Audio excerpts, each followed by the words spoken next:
So, stay adventurous. That's me. I'll do this again. This is the t-shirt. Just put a .com at the end. That's my site.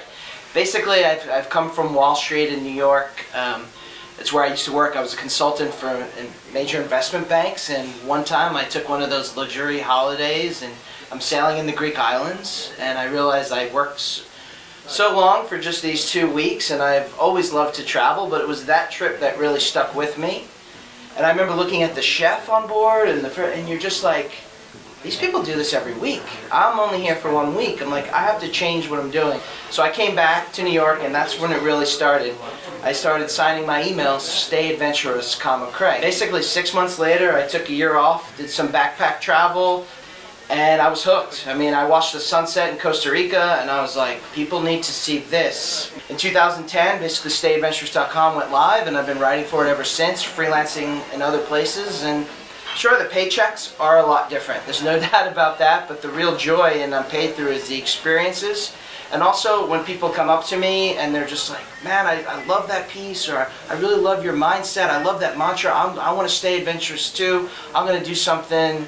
And it's not an adrenaline junkie type thing, it's just one step outside your comfort zone and do something new and adventurous. And I think that's what the site tries to do, inspire others. You know, I do it through travel and photography. And hopefully, if you get a chance, StayAdventurous.com, take a look at it and be inspired to stay adventurous too. My name is Pierre Thiam. I'm from Senegal. I'm a chef, cookbook author, lecturer. I find myself in a role of an ambassador at this moment, at this point of my life. There is so much that's unknown about Africa, especially about, the whole continent, but particularly about the food from Senegal. And a place like New York, to me, was like the perfect platform to introduce this cuisine, because New York has become the food capital of the world. One country that I just returned from a couple of weeks ago, Cameroon, has 250 ethnic groups, which means 250 different types of cuisines. So all that is to say, to make a long story short, is African cuisine has a great future, has a great past, and I want to be right there pushing it.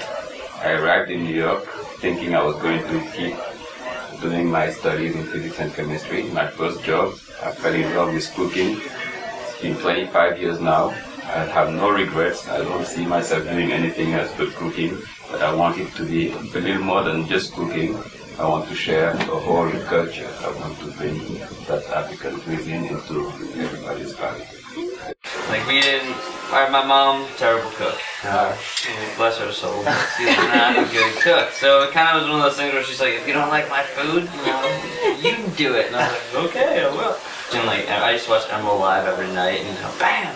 And Mike and I both started getting into cooking, and we're cooking a lot, but over time we saw that the Food Network was kind of making a change, and like all of a sudden you had all these like food personalities, these rock stars, and a lot of people were all of a sudden like, talking heads, like, oh, today we're making an apple pie, it's gonna be delicious, and oh look, here's one already like made for us, it's perfect.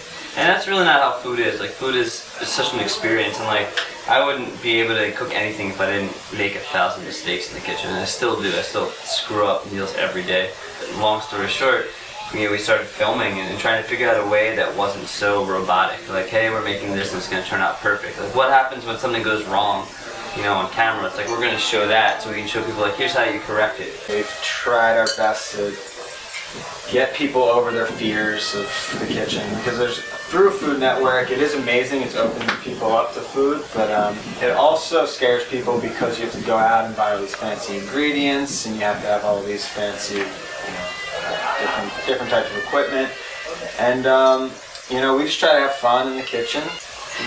We still do use like pop culture items, and we'll show someone how to make like something with Doritos or something, but the fact is they don't, they might not be thinking it, but it's like just that small thing might get them into the kitchen, and then from there it's like, oh my god, I just made a meal. I'm like, okay, well maybe I'm gonna try something else, and then hopefully through that process they're gonna get more connected to the food, and they just want to start eating better and better. Snowball effect. Snowball, yeah. The Nomadness Travel Tribe, which was kind of the spin-off from a web series that I started when I was backpacking abroad by myself, mainly through Southeast Asia. And they were just like, you know, what are you doing? Like, where are you going? Why are you by yourself? Why do you have dengue fever and you're stranded in Hong Kong? But it was something that when I, you know, had went back to New York, came back to New York, I didn't have anybody that I could really relate to.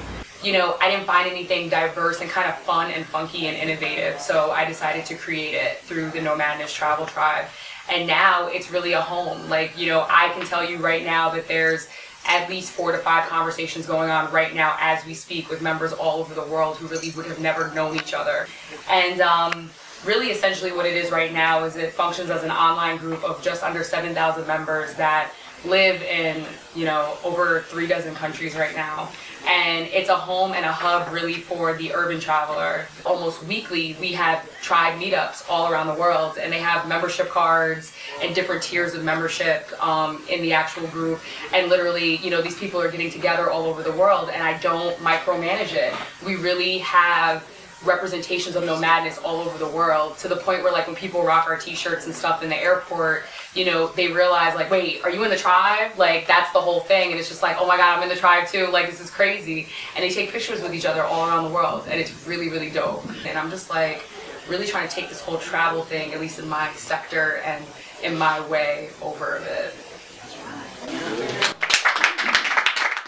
Good evening all. My name is Saeed Pourkay. I'm a founder of Taste of Persia NYC, which I started to experimenting to see how people react to my food, because I was very new to this business of food, which previously I was graphic designer, and I had one of the graphic design and printing houses in New York. Somehow, after working so many years, I decided to find my passion. Now at the age of, I don't want to say how old, but at the age of 55, you want to start changing your career. What are you going to do? I couldn't go work for someone else, and by not working and searching for my passion, I lost so many things. Somehow I end up living in a warehouse. And somehow that was a turning point in my life that said, get up and do something. Now I rented a small place in one pizza shop because I don't have the capital for opening a huge restaurant. I started doing renting a window of very busy street on 18th Street at the pizza place. I cook in a bag, I serve in my place. Sorry, I don't want to talk about, I just talk about my passion. Nothing, I'm very poor, I'm still struggling to get up. But if you are capable of finding your passion, and if you believe what you are doing, you can make it. Sorry, merci. When you have your passion, it's not the same, because you don't need to buy the happiness. You don't need to buy things. Don't go into travel writing and starting a blog if money is your dream. I was like, so it doesn't really matter how much money I have. And I started looking at my life and thinking of all the stuff that was like not necessary, everything I could cut out. And I just started cutting literally everything out and just cooking and playing music and doing what I loved. And I found that I was able just to always get by and not be afraid that I wasn't going to get by, because I realized, like I said, in New York, everyone else was just getting by, and like, why be afraid or why have the fear that you're not going to have enough money? Just trust what you do. And if me doing this means I'm going to make $1 zillion, great. And if it just goes on like it is right now and I'm just living on the edge, it's great too, because I'm happy and, you know, I love life and every day is a new adventure. Following your passion to me is a priority to just, however, we live in New York City and we have to pay the bills. No matter, you know, success is a relative term. You know, what is success to Gandhi versus success to Donald Trump? Yeah. You know, it's a very relative word, but I think the truth is that if you're happy, that is the biggest success. I wish I was doing this well before I started now. The day that I quit my job was the day that I cried and realized, like, this is what I was supposed to do. When you know why you were born and you are steadfast on that, you look at life completely different. Completely different. And the sad thing is most people never allow themselves to get to that point.